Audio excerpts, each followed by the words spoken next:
हर इंसान को मौत का मजा एक रोज चखना है। आज उनकी तो कल हमारी बारी है। दुलिया तालुके के शिरूड़ गांव के रहने वाले भैया साहेब गुलाब मियां पटेल अब इस दुनिया में नहीं रहे। कल बरोज इतवार को वह अल्लाह को प्यारे हो गए। अपनी सीधी सादी जिंदगी में खुददारी से जिंदगी जीने वाले जिंदगी से संघर्ष करते हुए इस दुनिया से दूर चले गए। अपने जिंदगी के लगभग 75 साल पूरा करते हुए हर एक जरूरतमंदों के काम आने वाले कांग्रेस पक्ष के निष्ठावान एवं स्वर्गीय दाजी साहेब रोहिदासजी पाटिल के एक निष्ठ सिपे सालार के रूप में इन्हें सभी भली भांति जानते थे। छोटा हो या बड़ा, गोर हो या गरीब, किसी भी पार्टी का, किसी भी समाज का व्यक्ति इन्हें दादा कहकर सम्मानित करता था। ईमानदारी, वफादारी और खुददारी की जीती जागती मिसाल थे भैया साहेब पटेल। जनाजे में उमड़ा हुआ जनसागर ही इनके नेक होने की मानो गवाही दे गया। हम अल्लाह से दुआ गो है कि अल्लाह इनकी करवट करवट मगफिरत फरमाए और इनके अहले खाना को सब्र जमील अता करे। आमीन सुम्मा आमीन। भैया साहेब पटेल के बारे में अपने ख्यालात पेश करते हुए चित्ते साहब और शिवसेना नेता। सामान्य लोकांमध्ये एक आनंदाचा वातावरण, एक चेहऱ्यावर समाधान झालं की कुठेतरी एका जुन्या जाणत्या माणसाला, ज्या माणसाने या गावाचं काहीतरी गावाचं ऋण त्या माणसाने फेडलं आहे, ज्या गावाला ज्या माणसाने आपल्या उभ्या हयातीमध्ये सेवा केली, त्या माणसाला आज खऱ्या अर्थाने न्याय दिला। आणि हा फोटो बघून अनेक सर्वसामान्य लोकांच्या चेहऱ्यावर एक आनंद बघितला आणि तो आनंद जास्ती दिवस टिकला नाही। आज 5-6 दिवस, माझ्यामध्ये 8 दिवस झाले असतील, 10 दिवस झाले असतील।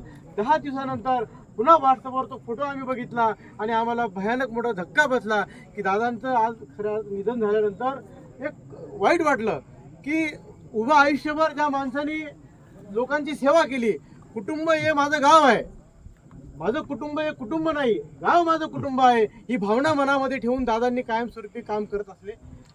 मला या ठिकाणी अनेक लोक मला भेटले। एक शिक्षक होते, त्यांनी मला त्यांची दादांची आठवण सांगितली।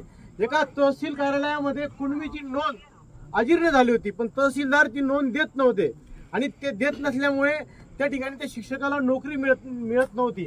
मग त्यावेळेला आदरणीय दाजी साहेब मंत्री असताना भैया दादांनी मंत्रींकडे त्या शिक्षकाला घेऊन गेले आणि त्या मंत्री साहेबांना सांगितलं, आदरणीय दाजी साहेबांना सांगितलं की मला माहित नाही या मुलाचं काम झालं पाहिजे।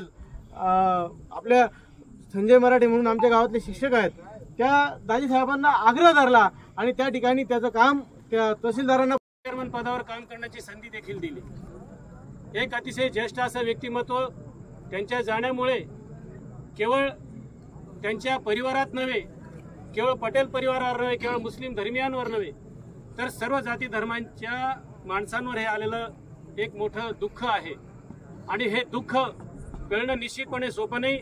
दादांचं वय जरी 75 होतं, परंतु त्यांचे काम करण्याची तडप सगळ्यांनी पाहिलेली आहे आणि याचा जवळचा जर कोणी साक्षीदार असेल तर त्यांची ड्रायव्हर मंडळी, आमच्या शिरूड चौफुलीवर जी रिक्षा स्टॉपची माणसं असतील किंवा त्या वाहन क्षेत्रामधले वेगवेगळे ड्रायव्हर मंडळी असतील, ही सगळी त्यांच्या जीवनाची अतिशय जवळची साक्षीदार होती, कारण की त्यांचा सर्वात जास्त काळ शिरूड चौफुलीवर जायचं। आणि आज या ठिकाणी अनेक सगळे रिक्षा चालक मंडळी देखील आहे, अनेक वाहन चालक मंडळी, ड्रायव्हर मंडळी देखील या ठिकाणी आहे। मला सांगायचं तात्पर्य असं की जेव्हा अशी माणसं समाजामधून अशी माणसं जेव्हा काळाच्या पडद्यावर जातात, तर ते केवळ शरीराने ते आपल्यामधून जातात, परंतु त्यांच्या कार्याच्या रूपाने ते सातत्याने आपल्यामध्ये जिवंत असतात। त्यांचं जे कार्य आहे ते शिरूडकरांना प्रदीर्घ काळ त्यांच्या लक्षात राहील। अलीकडे त्यांनी मी 2 दशकांपासून त्यांचं निरीक्षण करत होतो। 2 दशकांपासून त्यांनी आपल्या धार्मिक क्षेत्रामध्ये देखील एक चांगलं लक्ष घातलेलं होतं।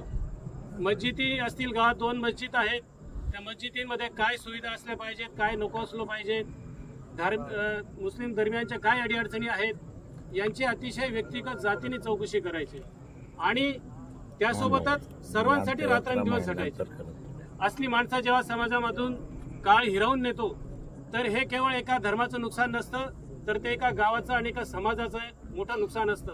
एक समाजाचा एक सच्चिल समाजाचा एक जो कणा असतो, तो कडा भैयासाहेबांसारख्या माणसांच्या रूपातून मोडून पडतो असं या ठिकाणी मला ही खंत नमूद करायची वाटते। आणि त्यांच्या या कार्याला खरं म्हणजे हे शेतीचे दिवस आहे आणि थोडा वेळ झालेला आहे, परंतु आज या ठिकाणी जी मंडळी त्यांना शेवटचा निरोप देण्यासाठी जमलेली आहेत, ही मंडळी याच्यापेक्षा चौपट नाही 10 पट मंडळी या ठिकाणी राहिली असती। परंतु आज शेतीचे दिवस आहेत, थोडंसं जो अंत्य समाजाचा जो काळ आहे तो थोडा संध्याकाळचा झाला। बाहेर गावून येणाऱ्यांना, खेड्यापाड्यावरच्या लोकांना यायच्या जायच्या संध्याकाळी बऱ्याच अडचणी असतात, परंतु तरी देखील थेट मस्जिदीपासून तर इथपर्यंत रांग होती या अंत्ययात्रेसाठी। ही त्यांच्या कार्याची, संपूर्ण आयुष्याची कार्याची पावती आहे।